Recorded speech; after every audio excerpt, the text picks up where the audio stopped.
My name's Mark and I buy and sell antiques and vintage. Today, I thought we'd look at a little auction haul that I picked up last week and also have a chat about being a busy idiot. Well, I say busy idiot, that's a slightly derogatory expression. And what I mean by that is it best to buy quality and sell fewer items, or buy low-level stock and sell loads of items? Where's the biggest profit margin? So that's what we'll be having a chat about during the reveal of the auction haul. Hopefully, what we can do now is talk about each item briefly as we go through, including what I paid for the item and also what I think it's worth full retail. Now, obviously, it goes without saying, I can't guarantee any price or any sale price, because everything we buy is only worth what somebody is prepared to pay for it. You know, I'm not distinguishing between the cheapest antique or vintage item in the world or the most expensive. Yeah, you can set your price in your store, whether that's on eBay or in Etsy or on Vinted, although I'm not familiar with Vinted at all. I don't tend to sell clothes. So maybe I need to educate myself about Vinted. I don't even know if they sell items other than clothing. So I'm a complete novice with Vinted. I haven't got a clue what I'm talking about. But anyway, well, let's have a little look, a brief look at what I picked up, and then we can go through them one by one. And we can also have a general chit chat about the industry and what sort of items that, in my opinion anyway, we should be buying. I picked up a brass jumper. Now, I've got some notes here, so I know exactly what I paid for it and what I think I'll get for it. It's antique, certainly vintage, possibly antique. It's hard to date these items. There's no maker's mark, as usual, on the bottom. And it's a brass jam pan with a wrought steel handle, riveted, so some quality to it. Weighs a lot, and I could weigh it. Well, let me grab the scales.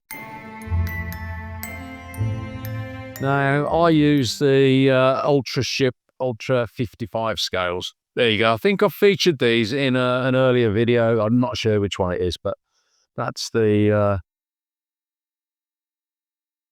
scales itself. There you go.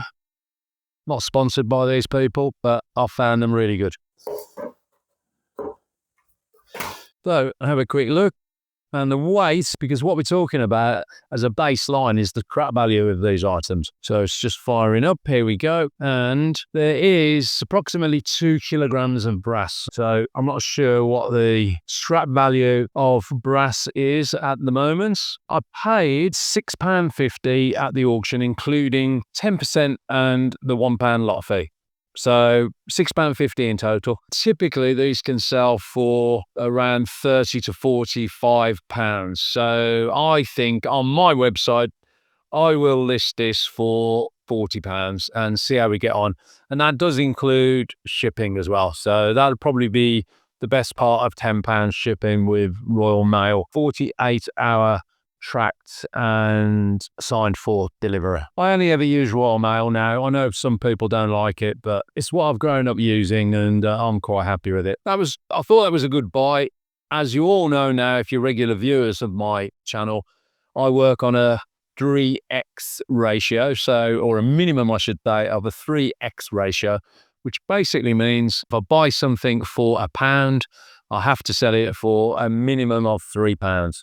So I paid £6.50 for this. So with a sale price of around sort of that £40 mark, I'm well in on covering my costs and making a profit. So that's the first item. Talking about being a busy idiot, and again, I don't really like that expression because it's not meant to be derogatory to any sellers at all. Because I know people, or resellers in particular, do sell quantity in order to make a profit. And by that, I mean they can buy something for £1 or £2 and sell it for £3 or £4. Take out their overheads, the costs, the fees, whatever site they're on, and they're probably left with £1 or £2.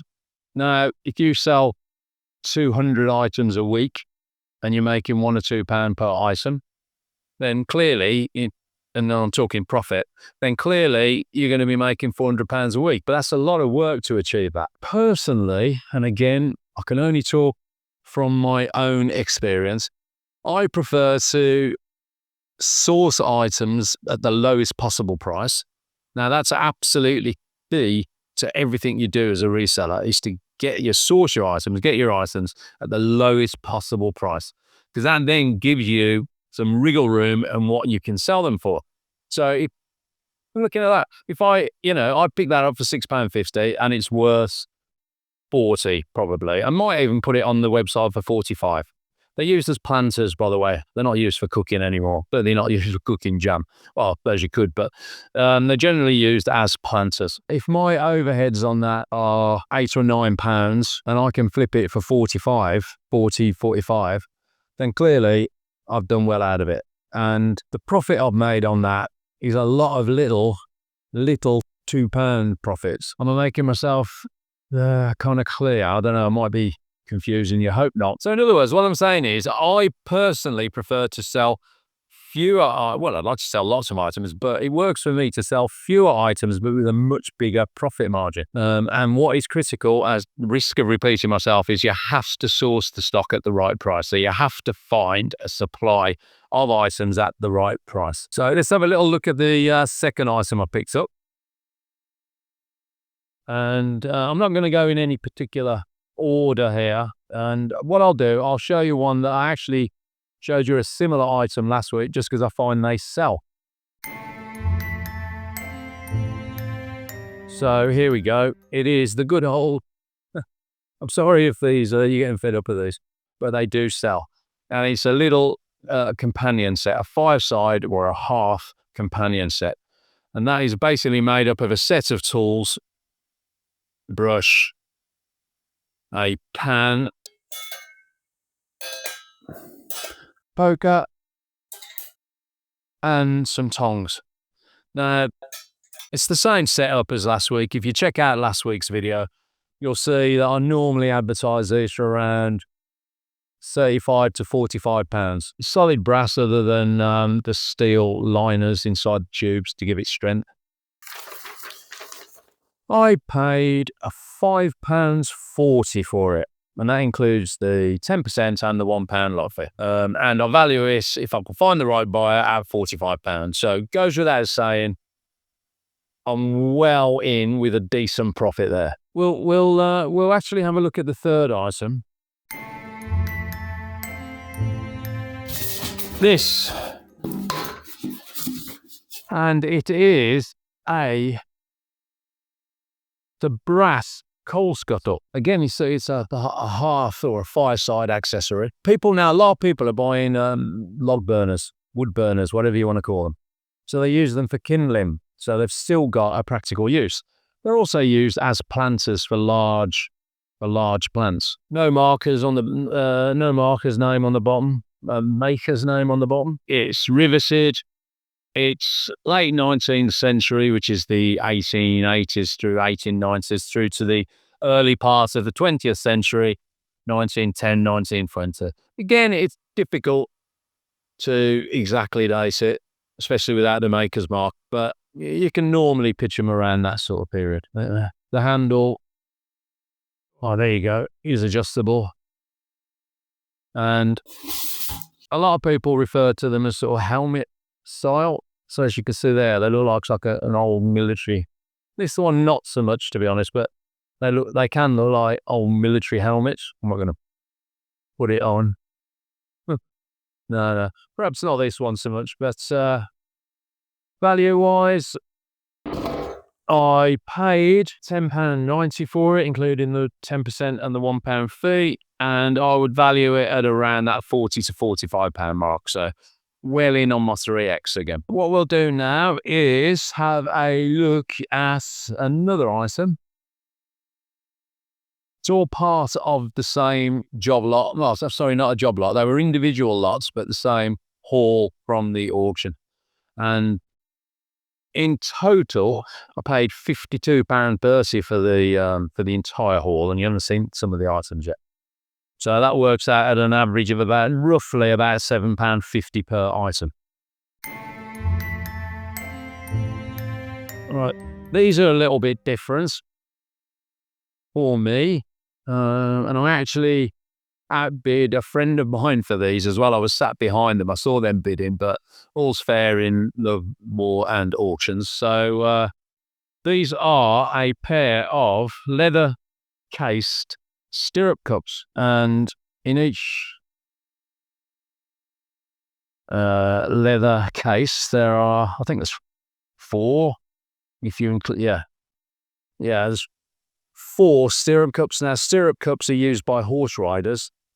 You can imagine with their flask of brandy or whiskey or whatever their tipple is, then they can pass these around, and you have your little tot. So I bought that one, and I bought a much smaller one as well, which is interesting. So maybe that one is designed for a larger drink. I don't know. Never owned a horse in my life. And this one for smaller drinks. And there are 1, 2, 3, 4. I think there's 6. I think there's 6 in there. Is there a maker's mark? I only might have a maker's mark. No. The silver ones can be really valuable, especially the antique silver ones, if you can find them. You're lucky enough to come across them. But these are vintage at best. Practical. And what I will do with this one, as you can see, the top's collapsed a little bit. Can you see that? It's sort of slightly collapsed. So what I will do with this is I'll effectively soak it in some kind of leather balm, and then get a piece of wood and reform the top. So it sits nicer, so it looks better for when I sell it. So that should do the job. So loosen it all up with leather balm, and then form it around a wooden block or something like that. And then that'll add a little bit of value and little or no effort. So I think that's worth doing, because when I buy stock, I always try nowadays to buy stock that doesn't need any restoration work, or very little. Occasionally the odd one will get through where I do buy something that needs restoration. In fact, I've got a good example I can show you. Here we go. So this is a stool. It's a milking stool, or possibly even a shoe shine stool. It's pine, and I've broken it down into its component parts because it was in a terrible state. For me anyway, there's a big difference between patina and rough and ready. Sort of, what's the word I'm looking for? Well, patina is acquired through age and use and polish and shine, and you get a golden glow with patina. Patina isn't scratches, deep gouges, splits, gashes, which make it basically an impractical item. So it was a lovely little stool together, only small, but I thought it was worth investing some time in taking it apart and basically rebuilding it. And what I'll do when it's all done, maybe in a month or something like that, because I only do it now and again, I'll show you the finished item, and you can, you can be the judge of whether or not it was worth doing or not. Right, so the stirrup cups, I paid £4.35 for each little set. So each one was £4.35. Prices can be, well, quite high, to be honest. I was really surprised. I mean, I took a little bit of a flyer because I knew the person I was competing with when I was bidding knows their stuff. And if they were bidding on it, then got to be worth something. Believe it or not, they can actually be worth up to £40 each. So potentially, for a total outlay of £8.70, I've got £60 to £80 worth of stock there. So again, well covered for the my 3X. So yeah, I mean, at auctions, you have to go to them with your eyes open, because the good stuff, all the dealers will be bidding for them. And it all depends on your personal circumstances, doesn't it? Some people wouldn't have paid £8.70. Well, the person I was competing against didn't think that they were worth the £8.70. It's my personal decision, and I, survive or go under based on my ability to source stock and then sell it for a profit. So you just got to use, in certain situations, if you haven't necessarily got time to research everything before you bid for them. Ideally, you should, but if you haven't got time, then you just got to go with your gut reaction and hope that your gut reaction, right, can be translated into a profit, because that's what it's all about at the end of the day.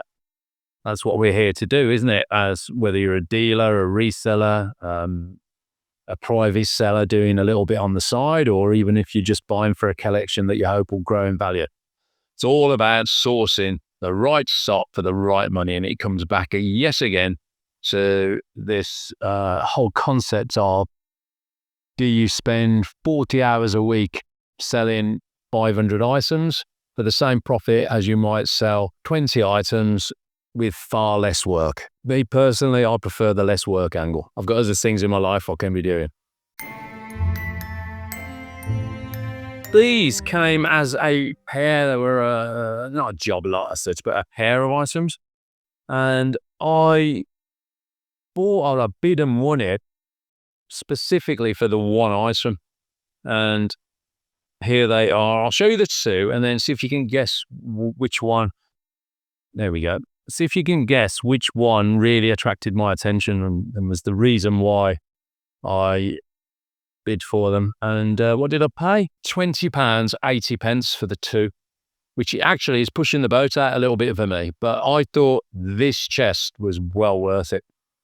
This was a little bit of a bonus, to be honest. I'd have paid £20 for this chest on its own, but to get this, which I really didn't pay much attention to begin with, but we'll have a chat about that.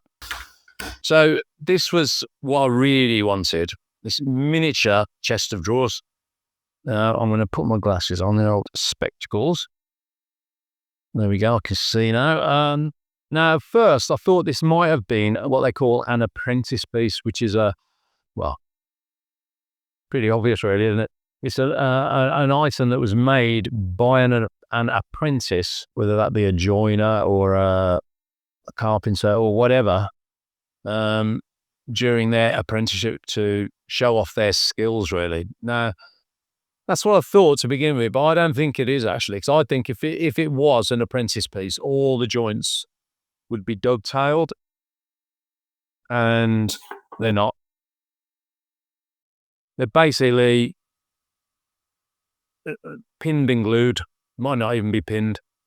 I think it's just glued, and there's not a dovetail to piece the hin anywhere.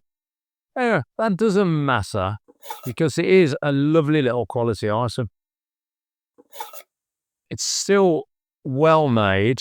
And the other thing that gave it away as well, I think, on the base, look, there's a number, a part number, or a model number or something or other, I don't know. T1032. So this was probably factory made. Back in the day, vintage, I don't think it's antique. Possibly mid-century period, 1950s, that sort of time. Could possibly be earlier. And this is another good example of the difference between patina and basically just wear and tear. Because if you look on the back of this, you've actually got what looks like a little bit of possibly water damage. And yeah, it is pinned. Yeah, it is pinned and glued. But anyway, a little bit of water damage. And if you look on the sides, it's the varnish or the shellac has worn off as well, but not on the front. Now look at that, the difference between that. Can you see that? So that is wear and tear, not so much damage, but wear and tear. That is patina. So this is one example where I will do a little bit of a tiny little bit of restoration, sensitive sort of restoration.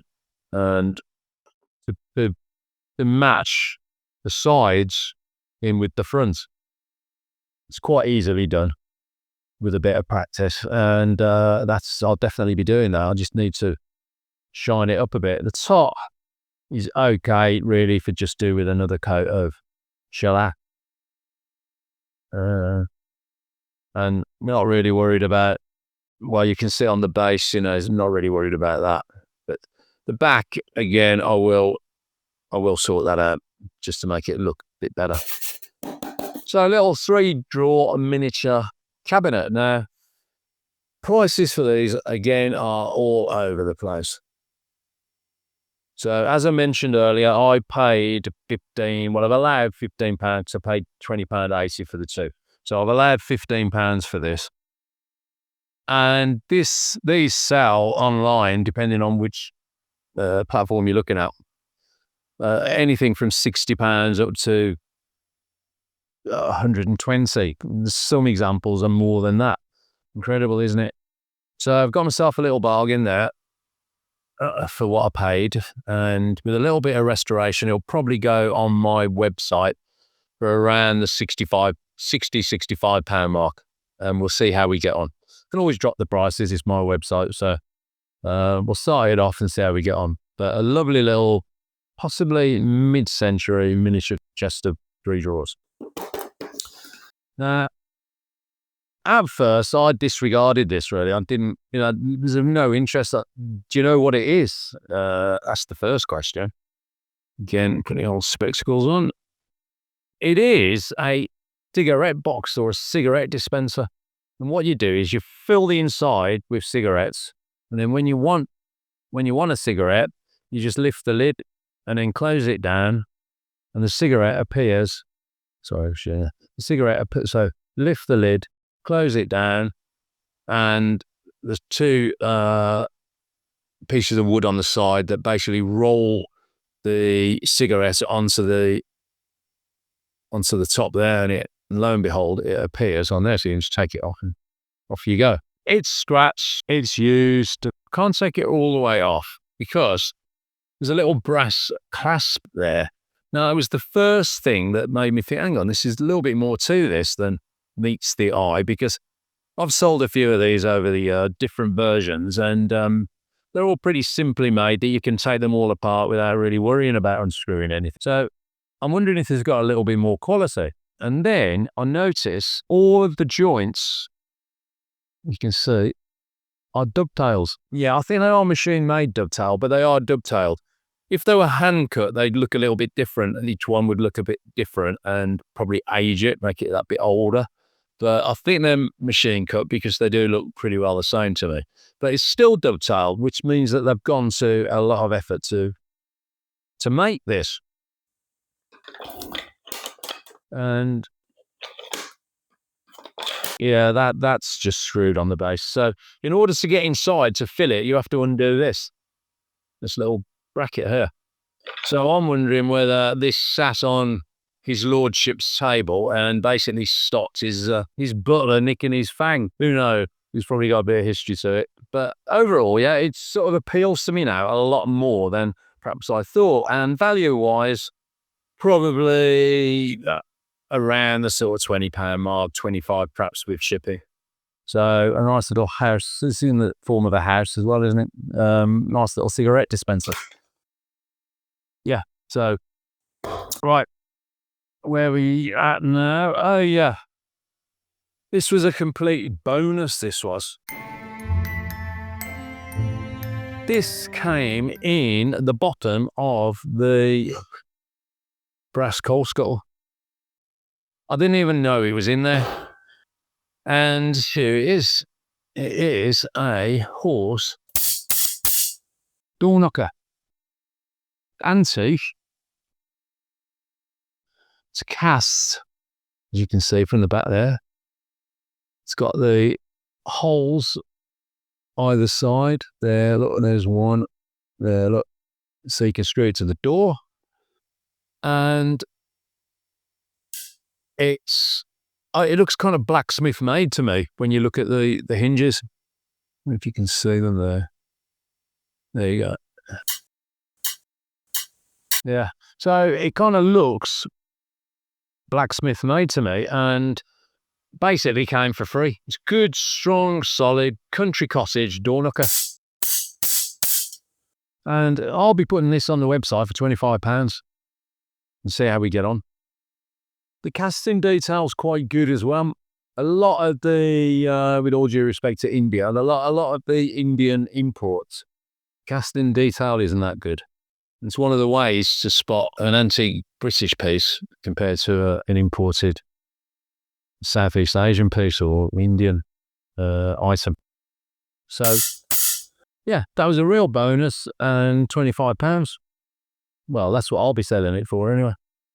Right, so I think we've got one last item left, which is neither here nor there, to be honest with you. Just came as part of a job lot. I think it did. It came with the scuttle, so I didn't pay anything for this, and I haven't even valued it really. But it's an old toffee tin. It's in a right state. Probably end up in my workshop, to be honest, full of screws or something or other. But it came for nothing, and it's a Lovell's delicious toffees from a G.F Lovell and Co. Limited, Newport, something in Manchester. So I don't know. I can't make head and tail of that really. Nothing on the base. I certainly wouldn't put my toffees in there if I ate them, which I don't. My body is a temple. It's the temple of doom, but it is a temple. Yeah, so that came for nothing. I wouldn't even stick with it. Might even go to the car boot, or the flea market, I should say, with me, and I might stick a £5 on it. People do collect the old tins, so if you see them in good condition, then yeah, well, I'll pick them up, a few pound or so. But I wouldn't really pay anything for that.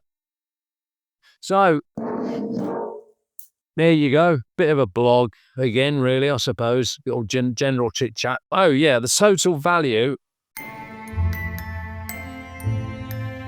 So paid £52.30 for the entire haul, everything. If I can achieve my asking prices on all of the items, then we're looking at £310. So when they go on my website, that'll be the total asking price for all of the items, 310 with a £52 outlay. So I'm happy with that. You got to realise, that I am competing against other dealers, so I will have to pay up.